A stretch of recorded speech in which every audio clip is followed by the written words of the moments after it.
test, the circumstances, everything involved, there's that percentage of a deviation error. The RIT range is listed there, and that's the one thing that I really, as a principal, I love about this test, is that on any given day, any student, any parent, anybody can have a bad day. And a standardized test is nothing more than a reflection of a student on that day. It's like taking a Polaroid and snapping a picture of that student at that particular time. And a lot of times, we're not able to have a range on our standardized test, but this one gives us a range. And basically, if you look at that first student, Brandon J.N. at the top, his RIT range is from 171 to 177. So that tells us that's where he should score normally on any day that he would take the math test, is between there. All right? Then if you go to the next column, it's the percentile, and that's what we're used to as parents, as educators. We're used to that percentile score, so it still gives us that. And that's a rank. The important thing to remember about a rank is it's not an actual score. That's a percentile rank. It's ranking him in comparison to all those students that took the test. Then there's a percentile range. And sticking with that first student at the top, his percentile range is from the first to the third percentile. So that tells us that on any given day, any given time, Brandon could score between the first and the third percentile. Okay? And then there's a Lexile range. I haven't ever worked with Lexiles much. That's a topic I don't know very much about. I'm sure the elementary teachers here in Ord could educate me on that, because they have worked a lot with Lexiles. So that's something that given time we may be able to delve into and find out more about, especially on my part. So I don't ever claim to know everything. Word recognition, fluency, vocab, reading comprehension. This column out here where it says low, low, low, that's breaking the reading test down into, I believe this is a reading test. Yep. That's breaking the reading test down into specific categories and telling how that student scores in those specific categories in very layman's terms. Low, average, or high.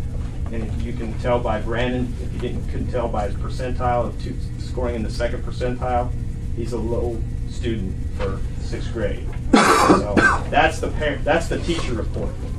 On the back side of that, if you flip that over, what I've given to you is, because it's my daughter, and this is the test that we used at Burwell, and I can spend a whole nother 2-hour training session on explaining to you how we use this data, but I won't do that. This is the parent report.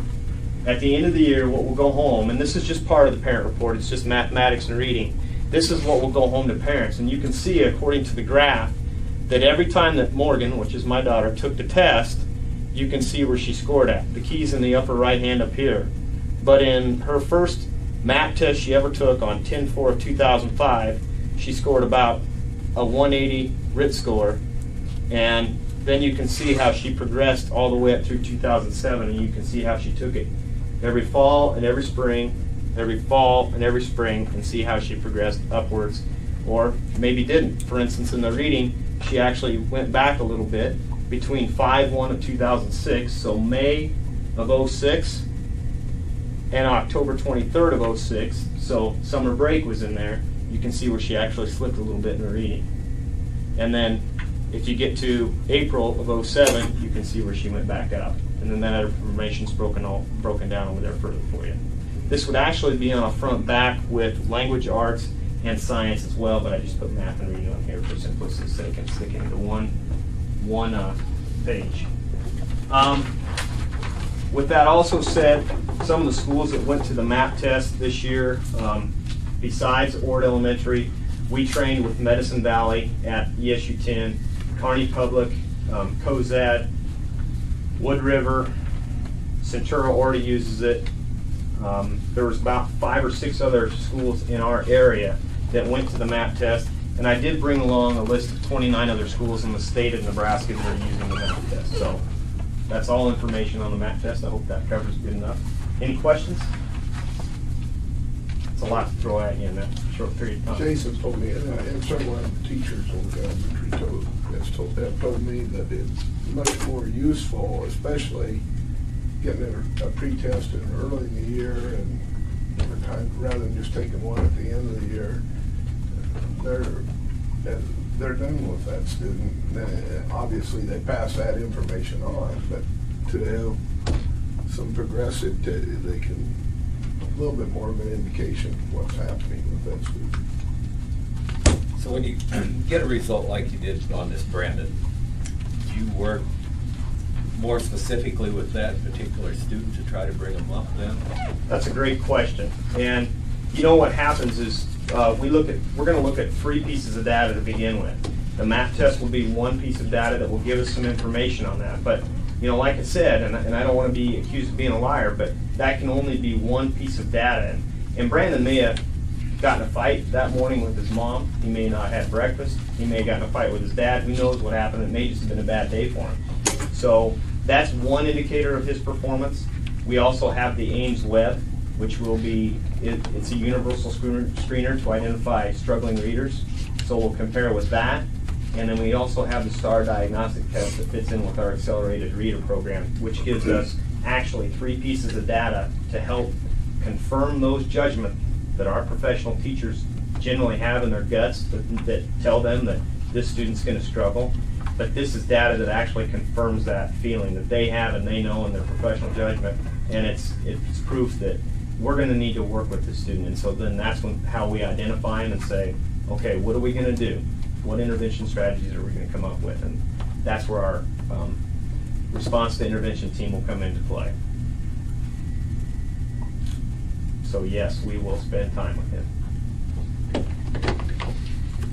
I like that test fluctuates to show, just how skilled they are or how much they need help, rather than just, like you said, a flat picture in the middle to show more of a variation of where their skills are. It sounds like it's... I'd invite any of you to come up and see how the testing takes place. Basically, if you want to come up between 8:30 and 2:30, Wednesday, Thursday, Friday, and then next Tuesday, and then Thursday and Friday of that week, Larry and Benton will be coming in during those days to test as well. So you're welcome to come up and visit at any time. I don't think it really will affect the students that much. So feel free to come in and we'll be glad to have you view the testing procedures as they take place. Just some other quick notes aside from the MAP test. If you have other questions, don't be afraid to call me on the MAP test. Enrollments, Ord Elementary hit our 200th student today. We had one more enroll today, so we're at 200. Preschool, as mentioned before, is at 34. Benton's at 27. Elyria is at 10 officially. And St. Mary's, in talking with Cheryl, she said they're at approximately 50. That's what she gave to me. So that takes us to 321 total for our enrollment this year. Last Friday we had Ronald McDonald in as just an assembly. His topic was Readers Make Leaders, so it was kind of a reading show where he did some tricks and talked to the kids and tried to put some emphasis on reading, and it was entertaining, it was fun, the kids enjoyed it. It was a good 35-40 minutes of time. Elyria participated, Benton chose not to. So that was last Friday the 11th. We also had a September 11th moment of silence out at the flagpole for memory of the fallen people of our nation that didn't make it through the September 11th attack. Some other bits of information. The Promethean interactive board for Mrs. Craven was installed today. Wow. That's about as much as I can say at this point. It is unbelievable. And I know the high school is working with some of those, and